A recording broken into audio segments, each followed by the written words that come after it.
The B20, a dialogue forum for businesses in the G20 countries, is hosting a B20 Recommendations Handover Event in Johannesburg.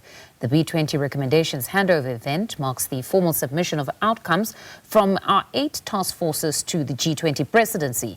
The event will present insights from over 1,000 business leaders on solutions to address key global priorities. These include proposals aimed at reducing unemployment, boosting economic growth through trade, gender inclusivity, strengthening financial infrastructure, and prioritizing food security, all priorities which are central to the policy recommendations that we hope will emanate from the G20.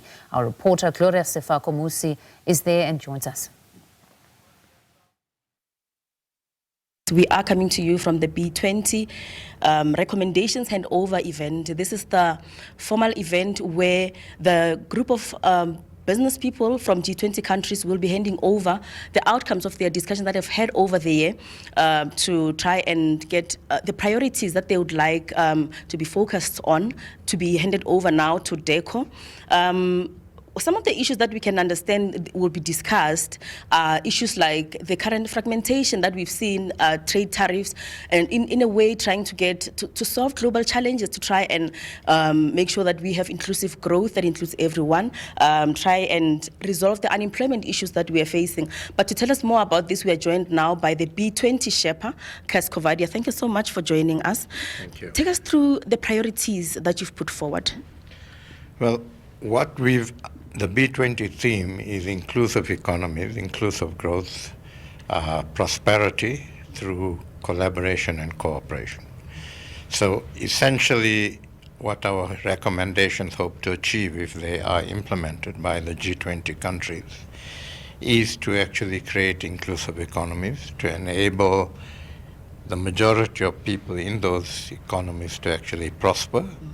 And we are absolutely clear that we can't do that as a world if we don't collaborate with each other and cooperate with each other.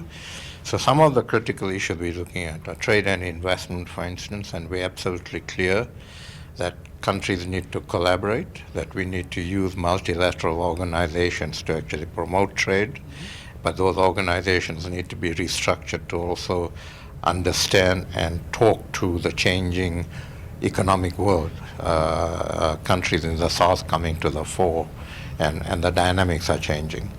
And we absolutely clear that we need to collaborate to actually get trade going.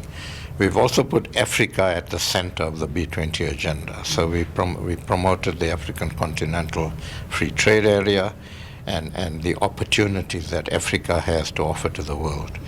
Financing is obviously critical, and we're looking at appropriate financing structures, public-private partnerships, blended finance, and those sorts of issues. We're also looking at issues of debt on the continent and what we need to do about that, how rating agencies look at the continent and so on. Then obviously climate change is a critical issue, but we're concentrating also on just transition so that as we move towards cleaner energy, we don't destroy our economies, we build our economies. Education and employment is obviously critical. Africa has a youthful population. We need to skill them for the new economy, and so that's critically important, and to grow enterprises. And then we've also added, besides that, we've got food security, we've got business integrity and so on.